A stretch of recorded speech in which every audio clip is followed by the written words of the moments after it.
All right, let's jump into another deep dive.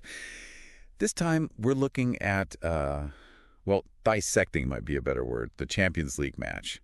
Manchester City versus Real Madrid. Yeah. I mean, 3-2, Real Madrid. Exciting on the face of it. Right. But the sources you sent me suggest there's a lot more going on here. Definitely. I mean, it wasn't just the scoreline. It's the way that Real Madrid won, coming from behind twice. And, reading through these articles, you really get the sense that Real just doesn't believe they can lose. While City, they seem to be having some of those same late game issues, that have plagued them all season long.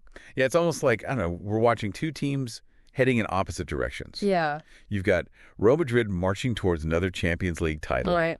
And then City, I mean, this team, they built a dynasty, but are we starting to see cracks in the foundation? And, I mean, to make things worse, City fans, they have this giant banner. Oh, yeah. Rodri kissing the Ballon d'Or, crying your heart out.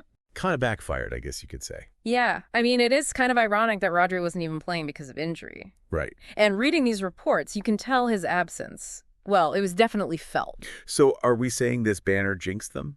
Well, I probably wouldn't go that far. Okay. But City has now lost five times from a winning position this season. And get this, they've conceded 8 goals in the last 16 minutes of their last 5 Champions League games. Oh, wow. Okay.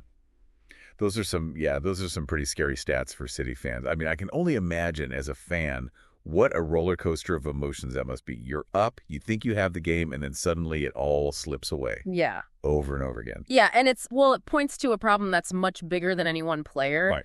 But when you look at the specifics of, Rodri not being there, it exposes a real gap in that midfield. He's that anchor. Yeah. He shields that defense. He really sets the tempo for the team. So you're saying it's more than just missing a key player. Yeah. It's like losing a crucial part of how they play, how they control the game. Exactly.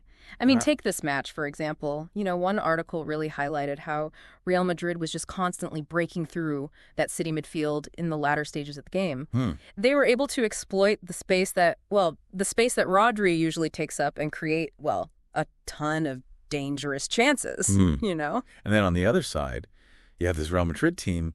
They never give up. It's like they get stronger when things get tougher. Yeah. Twice they were trailing. Yeah. And they just kept coming, kept believing. Yeah, you see that time and time again with Real Madrid, especially in the Champions League.